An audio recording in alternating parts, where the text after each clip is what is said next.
Okay, today I'm going to go over some Origin8 parts that I've used, give you a little bit of update on each one, and give you a little bit of some specs on them and how they compare to some other bikes or other bike components.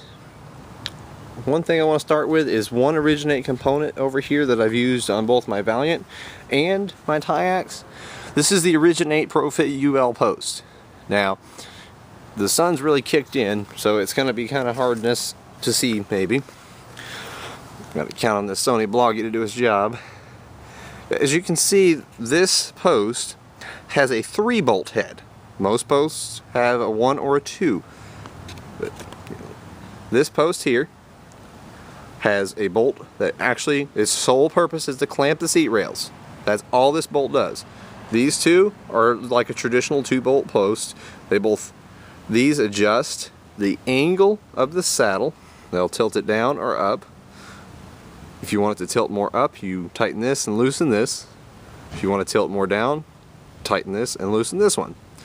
This post is actually only 230 grams in your standard 350 millimeter length. Just for a comparison, this post I pay under $30 for it at 230 grams. The Easton EC70 post is their first post that goes below the 230 gram mark, and it's 225 grams and retails for $200.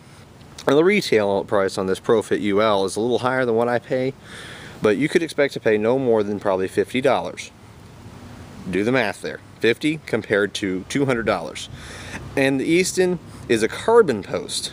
This isn't a lightweight alloy, a little more durable, a little more lenient as far as scratches and damage. A deep gouge in a carbon post, that just ended its lifespan. But for me, this is the best post on the market. Had to wait a second there. This is the best post on the market overall in price, adjustability, because that 3-bolt head is fantastic. Allows you to infinitely adjust the head for your saddle's tilt angle without affecting the clamping mechanism. Fantastic. And I also, like I said, I use that on my Tiax as well. This will be the post I put on every one of my bikes when I am taking into consideration weight, because it is a lightweight post that is alloy, which as far as seat posts, because particularly me, I remove them regularly, because a lot of times I will take the bike apart to put it inside my vehicle, and if you remove a post regularly, you can end up scratching up a carbon post and causing some structural issues there. Some other components that I use from Origin8 and really like, I really love the overall width, feel, rise, bend of this Pro Torque riser. Now it's a low rise bar. It's only a 30 millimeter rise, just a little over an inch, and it's a 660 millimeter width, which is sufficient for most trail bikes, and particularly on this hardtail. Now on my Valiant, I went with the WTB TXC because it's a little bit wider, because that is a longer travel bike, and a longer travel bike, it is nice to have the wider bar. And that's also, I built that up before I became familiar with Origin8.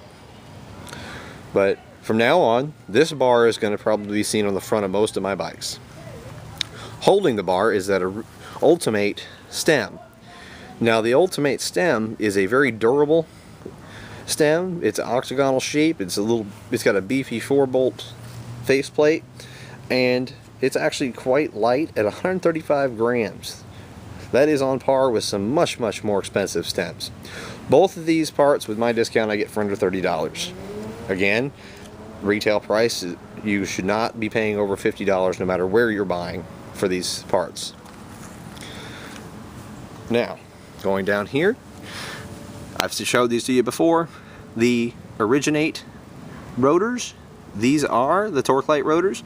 These are light at 83 grams a piece, and I only pay $17. You could expect to pay possibly a little bit more, because I do have about a 25% discount off of retail, and the shop's normal retail prices inside the shop are already lower than most because I go to a shop that he puts his prices in line with most online prices, and then I get an extra 20 to 25% off of that. But I only pay $17. Again, you shouldn't be paying probably more than $25 for these. So light, inexpensive, and as you can see, they have a great mud clearing design, and they have a great bite to them because of all those extra little edges. I'm going to go over here back to the Valiant and show you my favorite cage. Water bottle cages are something that's overlooked. This cage is the shark fin cage, very light at 38 grams, and it also holds the bottle better than any cage I've ever used. So, and that counts for a lot. You don't want to buy like a Camelback Podium bottle like I use. That's nearly $20, and just because you use a cheap cage, you lose it down the mountain on a trail. I'm going to go over here to my paver, which this bike has featured a ton of Origin8 parts. It has two different cages. It has the articulator cage. This is even lighter for those of you who are just strictly all about weight. It is only 24 grams, and as you can see, it is on a slotted mount, so you can turn it, adjust it. You've seen this cage before in one of my paver videos, but for this video I'm going to go over all the Origin8 parts.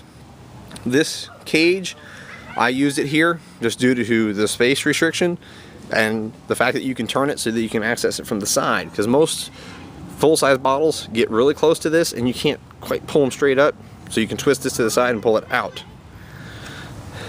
And I also used the shark fin cage on this as well. I had the Origin8 mountain bike brake set. I only paid $6.50 for these brakes. Again, he gave me about half off on these. You should only be paying between $10 to $15 for these. I have over here the propulsion space bar in the 25.4 millimeter clamp size. This is a 340 gram bar. It has a 50 millimeter forward bend and a 37.5 millimeter rise. It's a total 655 millimeters wide, so it's a mountain bike width bar, not a cramped little city bar, which if you look close, most city bars are very cramped. Also, to go with the propulsion space bar, the propulsion locking grips. I love these things. I only pay about $8 a piece for these things, so fantastic buy. They come with a nice little knurled grip texture, nice locking clamps, and mine came with the little end caps so you can keep moisture out of your bar, clean up the look. One thing I'm going to highly recommend for anybody who is still using rim brakes, these are the Pro Force Light post pads. I'm going to quickly open this up. See if I can't get in there where you can see. That is a triple compound pad.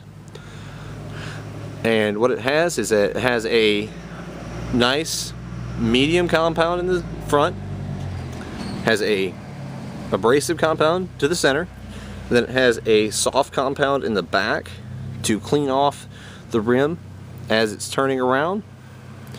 And what it does is this scrapes it clean, gives you high braking power, followed up by again a slightly softer compound to again clean the pad and the rim contact surface. And what I found is this bike suffered with me on it, and this bike is a heavy city bike pulling the kids in our instep trailer, which, you know, they add between them and the trailer about 90 to 100 pounds extra. The stock pads that came with the bike, stock brake set, was horribly underpowered and just a horrible brake set. And even the Origin8 brake set, which came with Pro Max pads, that was underpowered and lacked good bite going down some of the steep hills here in the downtown area of Somerset. But these pads here have turned this into as close to disc brake braking power as you're going to get. Highly recommended, and I got these again for under $10, but expect to pay somewhere between $10 to $15 at your local bike store. And if local bike shops are pricing it higher than that, always remember, one of the few places you can find Origin8 parts online is through Amazon.com. Check there, and possibly on eBay from time to time, and you may see these. But it's just some of the Origin8 parts that I have used, and these are ones that I highly recommend from a whole season of riding on them. I'm not just recommending them based on price or specs. I have personally used these and would stand behind them myself. If you have any questions, comments on any of the products that I've shown you, or any other products, leave it in the section below.